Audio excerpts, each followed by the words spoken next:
policies to adopt. We'll go through the warnings first. Policy 2200, non-discrimination. We want to warn that. You have any comments to offer on that, Kieran? Since you've been to the meeting on these things, so. Yeah, let me just pull up my notes. A lot of it was just a lot was just talking about adopting them. Which policy were we asking about right now again, Ray? 2200, non-discrimination. Okay, I don't have any notes on that one. Is this just a small wording changes? A lot of them are. Majority of them we're looking at adopting, and a lot of them are just having small wording changes.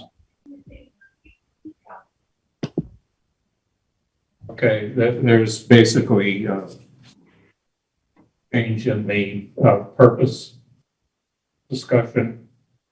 So the change is from to ensure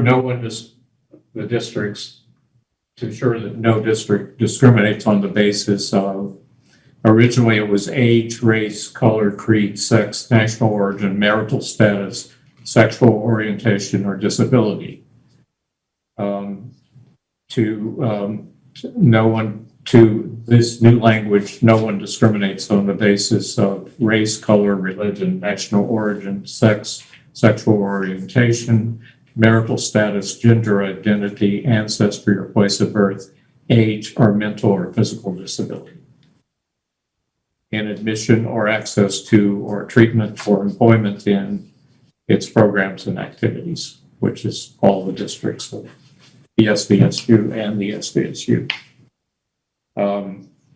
And also the address of the supervisory union is changed from South Stream Road to the current address of 184 North Street, Suite 1. I think this is a pretty simple thing to approve, so. So moved. I'll propose we warn it, and if I get a second, we'll go straight away. I'll second that. Okay. Anybody offer any comments? Seeing none, we'll vote to approve it. All in favor? Aye. Aye. Okay, that's all of us, I believe. Policy 5087, threats and disruptions to school operations. Again, this has some language changes, adding Arlington and Sandgate to the district listings. Under discipline, there's a section for these. These are in the definitions, no investigation sanctions. The policy has conduct prohibited, definitions, no changes there, investigation of an incident, sanctions. Then we get to discipline, and the second item in discipline has been changed from the student may be suspended until school board hearing can be conducted. If the suspension may exceed 10 school days, a school board hearing must be conducted within the 10 school days from the precipitating action. And then under the next heading is notification and training and policy dissemination. And it goes into notification and training. Why is this in notification and training? District representatives may search personal property, school lockers, etc., consistent with legal authority granted to schools under state and federal laws. These are not law enforcement officials, they're just district representatives. Personnel and students may also be subject to searches by law enforcement personnel as determined by law enforcement.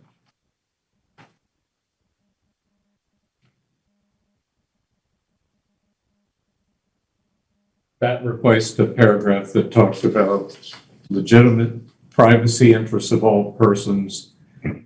The district intends to respect those legitimate privacy interests. It still is lawful for school authorities within constitutional boundaries to conduct reasonable examination of personal property on school grounds. Okay, so basically that seems a small language change, not much of a difference. And then later on, it talks about bomb threats on page 2. And the making of such threat may also lead to civil liability in addition to any criminal offense that's committed. So, without objection to warrant, someone want to? I'll move that we warrant it. Someone going to second for me? I'll second. Yes, I'll second. Oops. All right, that's all in favor? Aye. Aye. Aye. And why does it keep bumping me off of?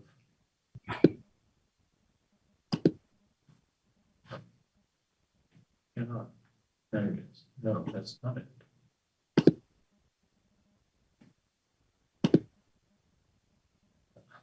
It doesn't matter. I'll just continue this way. Behavioral intervention.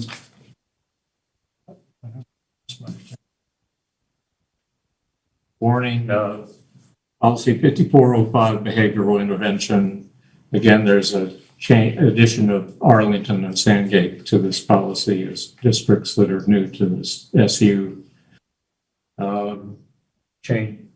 It adds an element to, under definition, physical restraint. It adds an additional sentence referring to that physical restraint shall include definition contained within the State Board of Education Rule 4500. Mechanical and chemical restraint shall be defined per Rule 4500. That's it? No, one of it. It removes the paragraph called observation of physical restraint. To the extent practicable, physical restraint may not be used by any staff member except in the presence of another staff member. That's and substitutes no physical restraint may be administered in such a way that the student is prevented from breathing and communicating or that causes student unnecessary pain. I assume this is acceptable to Warren. I'll make a motion to warn. Right. Second. I'll second. All right. All in favor? Aye. Aye. Aye. Now we're to adoptions. Policy number 1019, non-discriminatory mascots and school branding. And, that's a new policy, right? Yeah. It's a required but new policy. Okay. So I'll make a motion that we adopt policy 1019, non-discriminatory mascots and school branding. I'll second it. All right. Any discussion?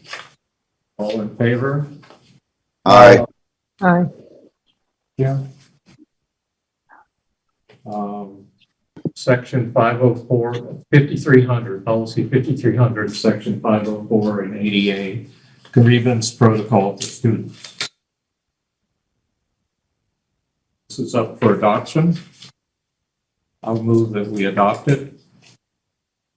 I'll second. Any conversation about this?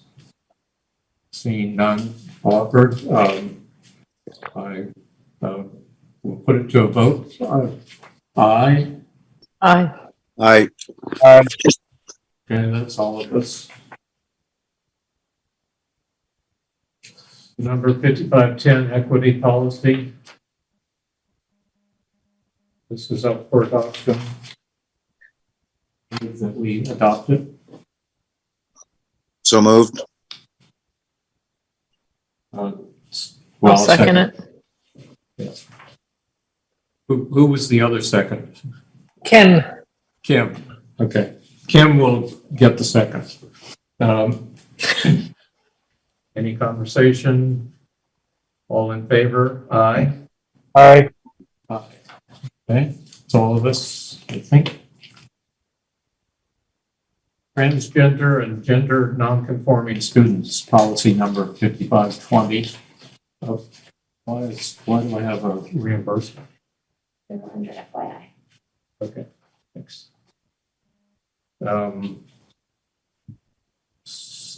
Policy 5520, transgender and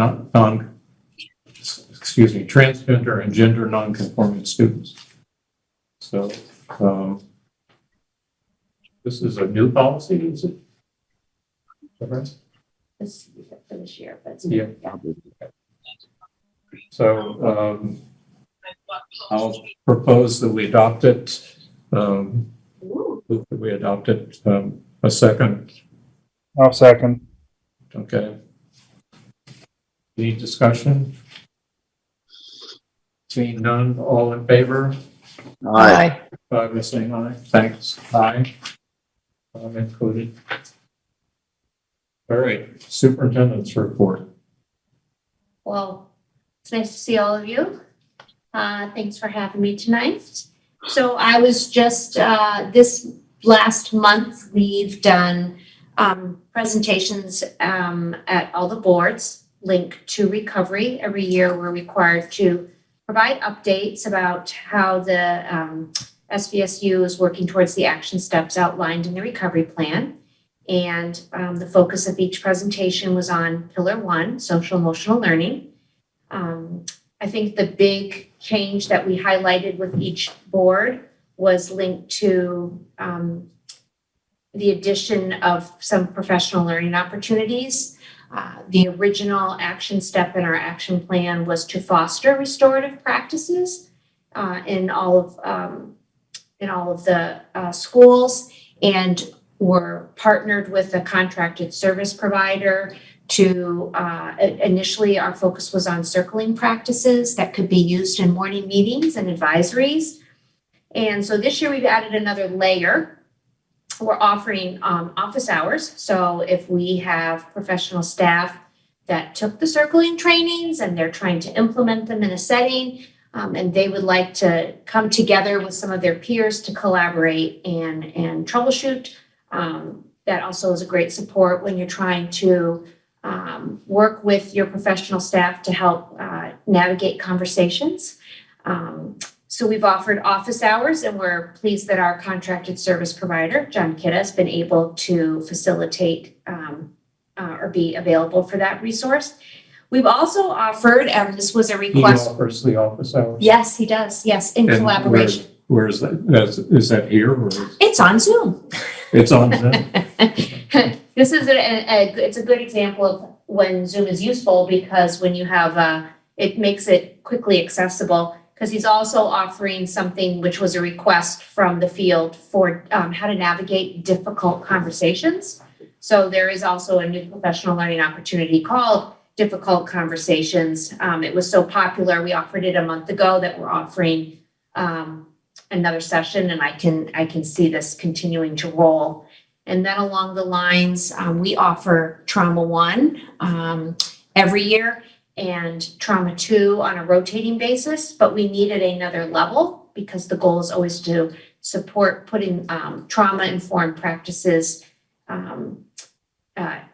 to have them come alive inside of the school setting. So this year, principals or school professional staff can reach out and ask for Dave Melnick, who's our trauma consultant, to come in to troubleshoot with leadership teams to support children that have a trauma history.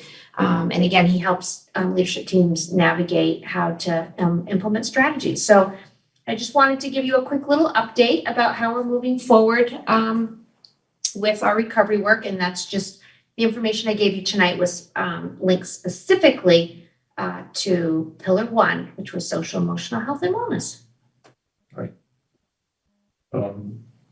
So are there questions? I have a question that's not related particularly to Pier 1, but I'll let other people ask questions about your little presentation if they Okay. wish. Seeing no questions offered, I'm going to ask my question, which is what is the response to the newspaper article about police interventions being sought by various elementary schools? So I can't, like, I can say globally, like, this is very much linked to, so what are the, Seems like it might link to Pier 1, but yes. it does link to But Pillar maybe 1. it links to a different pier, or maybe it's not on the levels. I'm not sure. Well, I think you also reviewed policies tonight. Mhm. That I think the policy committee's been looking closely at our policies linked to social, emotional, and behavior. And so I think through the lens of policy is where conversations around what are the supports we want to have placed in our building. And so I think reviewing some of the policies we talked about tonight has that language. And then I think, again, our focus is on what are the supports we can put in place that are linked to trauma-informed practices, and then restorative practices. And then what else do we need?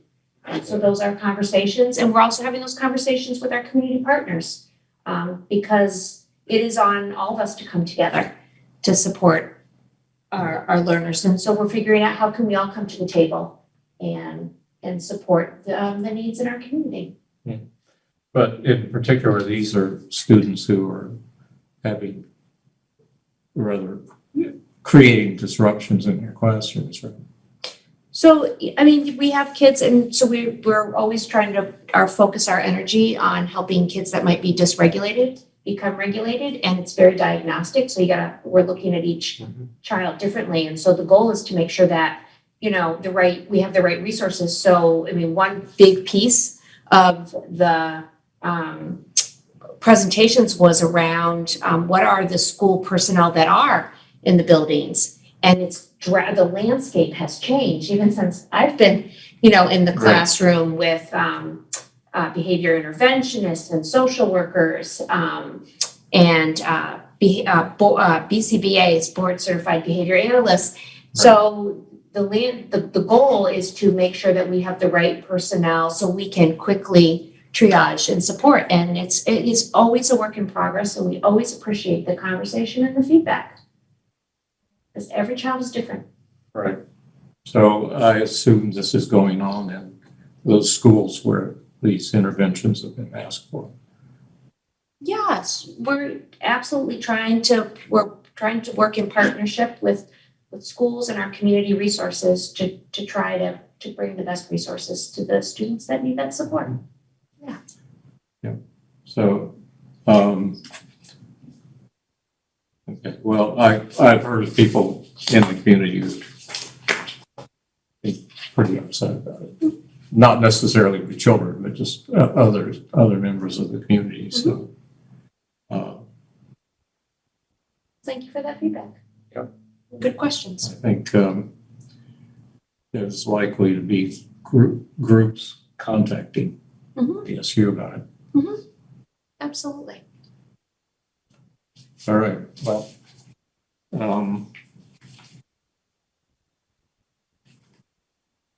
I guess we'll go to my report unless anybody else offers a question here in this area. Okay. So basically, the whole board was in the facilities committee meeting. So, but I think for public purposes, we ought to sort of restate what we discussed here. We were talking, we primarily were talking about work for next summer that would be relevant to our responsibility as the owner of the building and providing the infrastructure for the facility so that it meets the requirements for approval for education being conducted there. And that the building remains sound and serviceable. So, so what did we talk about? We talked about first about grounds because we've had some water intrusion occasionally in the basement music room, and we dealt with that once before, and then we had another incident, and we've probably dealt with the specific cause of that incident with the volunteer of a local mason to put a stone back in place to prevent water from going down the hole. But we had a general feeling that 11 years ago, the contouring of the playground that was created after the asphalt parking lot was taken up isn't quite adequate. So we talked about proceeding with the work that we had gotten a quote on from a local contractor, but he didn't have time to do it this past summer. So starting that as soon as school's out in June to recreate a new swale for the water to go into to protect it, keep it away from the building, and to take water coming down the slight slope from the street and divert it into a drop inlet that would be put in attached to the wastewater line that's in that location. And then we talked about, help me out, folks. You were all there. We talked about, because I'm not looking at my notes. What else did we talk about? Windows and Windows? Well, no, let's get the second one. Yeah, sorry. the air ventilation system. Ventilation system. Right. There's the village school has gotten, would you like to speak to this, Tim? About what you've actually gotten here in this case on the ventilation issue? So under the ARPA funding, they've put aside certain funds for schools across the state, and independent schools fall into that category as well. So to increase air quality within the schools, they can do upgrades. And through this funding, we have been designated as one of the schools that could use an upgrade. We have potentially up to $750,000 that we can use to upgrade the ventilation and heating system within our building. And so we're pursuing that. We have a couple of years to do the project. We're working with a engineer to create the scope of the project for us, and then we'll start going out to bid. But I think we are well on our way to making those changes, and I think they'll really be great for our building overall and for the district as a whole. Right. And we also talked about possibility of changing our windows, which were put in the early 2000s, when I was first on the board, actually, and which no longer seemed to be adequate to our needs. And but that we're not likely to get that done this coming summer. We're just going to explore that particular possibility. And the ventilation work that Tim has talked about is not likely to get done this summer because planning and design work will get done first. And it's likely that it will have to be done the succeeding summer in order to get funds expended by is it October 24th of 2024? Somewhere in there. Yep. Um, and we also talked about the possibility of Right. change. Sorry? I just had a quick question, and maybe Tim knows, maybe he doesn't. Would windows be allowed to be tied into heating and cooling based on, insulation and those types of things? Is that too much of a stretch, or is that possible through the ARPA? We'll have to see where the path leads us, but it certainly could be something considered, but it depends on the scope of the other project and where we run out of funds. Is that money going to be enough to do the full ventilation upgrade, which we're hoping might include heat pumps throughout the building, which would also provide a huge savings in heating and cooling costs down the road. And then that would also change what kind of windows we may need, so if they're certainly tied together, but I don't know where it will go. We'll have to see. Okay, just a question. Yep, good question.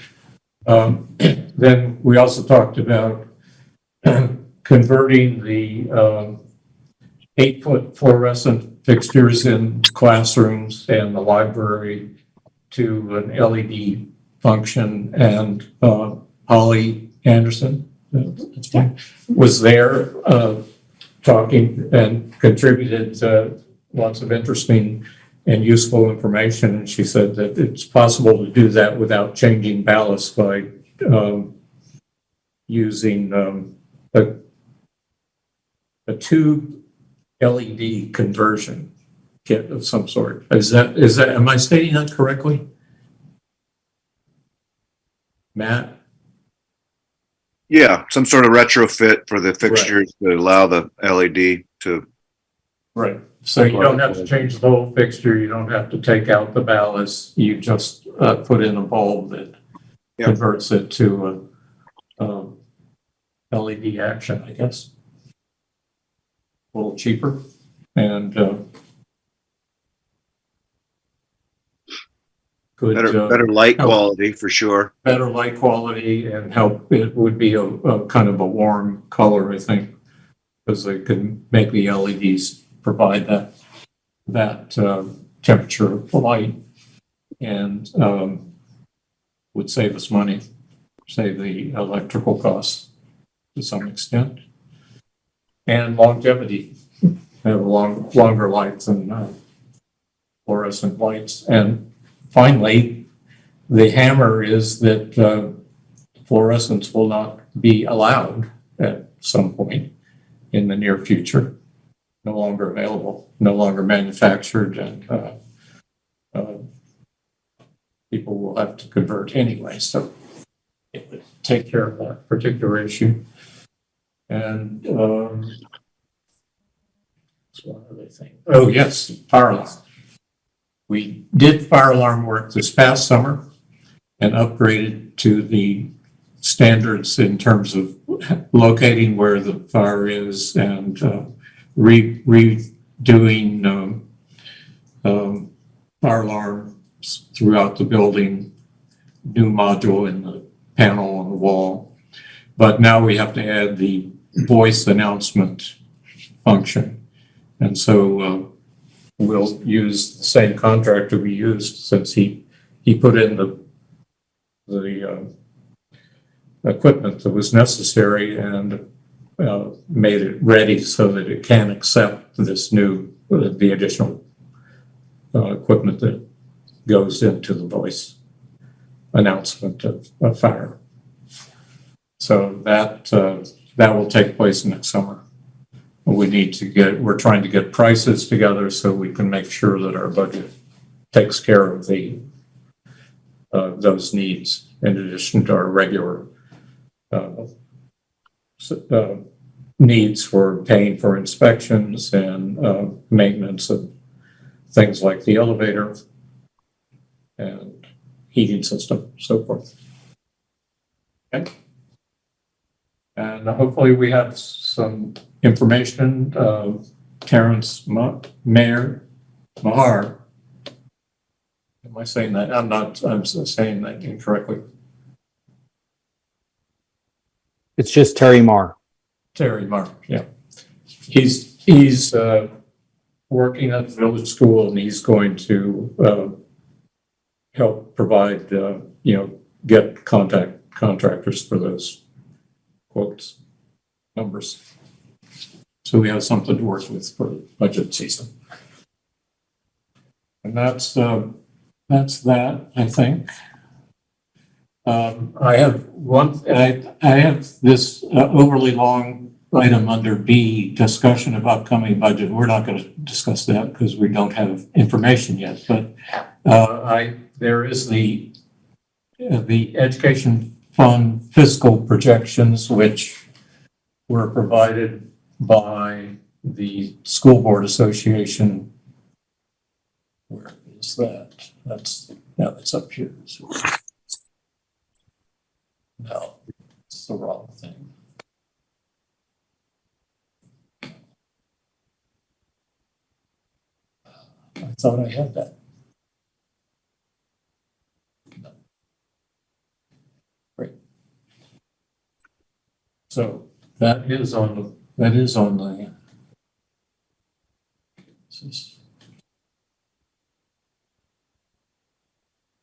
it was in the,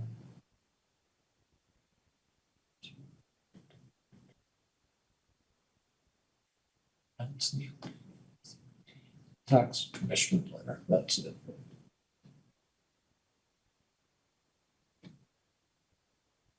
Sorry, now I found it. The tax commissioner's December 1st letter on education funding and projected tax rates and yield amounts. I won't bore everybody with going through the whole of it. There's a lot of moving parts as usual, and it always depends on any surplus being carried over from the previous year to apply totally to reducing property tax rates, which is not necessarily what happens. But in this case, the governor is recommending that all of that surplus go toward reducing the statewide property tax rate. So that would yield a decrease in homestead tax rate of 7 cents compared to current year.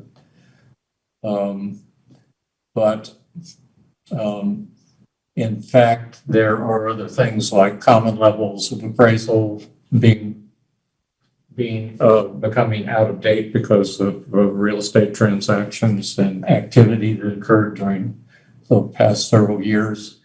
And the projected increases of approximately where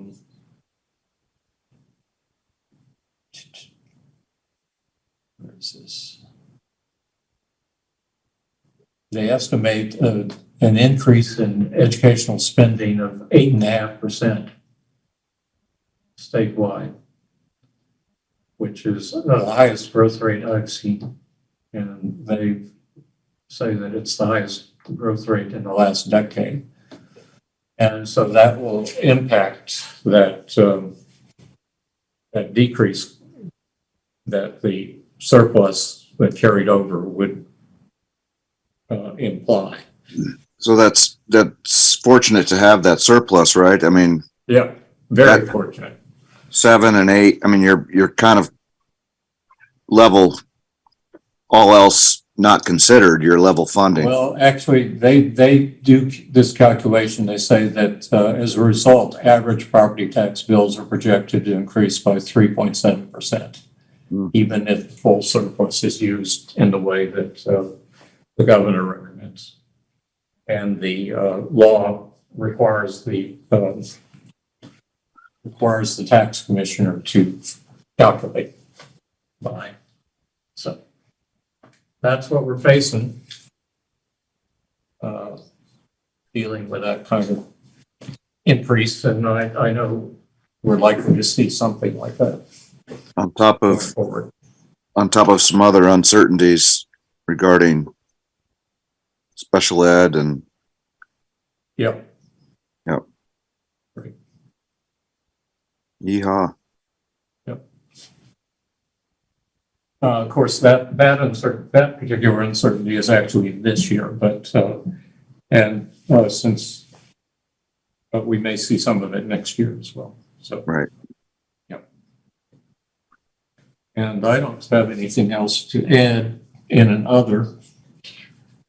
Renee Gordon just wanted to let you know when you were ready to meet, please reach out to her to start budget meetings.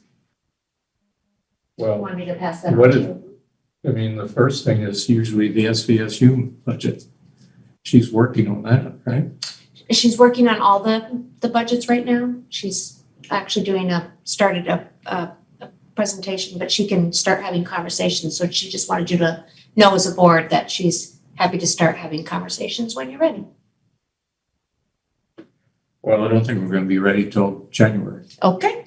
Maybe I should go in and talk to her though. Okay.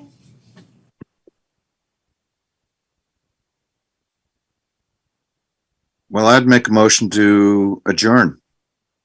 Yep. Fine with me. So is everybody in agreement with that? I don't think we have a need for any executive session or anything, so. I do have another if someone wishes to offer further comment before we depart. So you can make a remark in there. Nope. And I'll make another motion to adjourn. Okay. All in favor? Aye.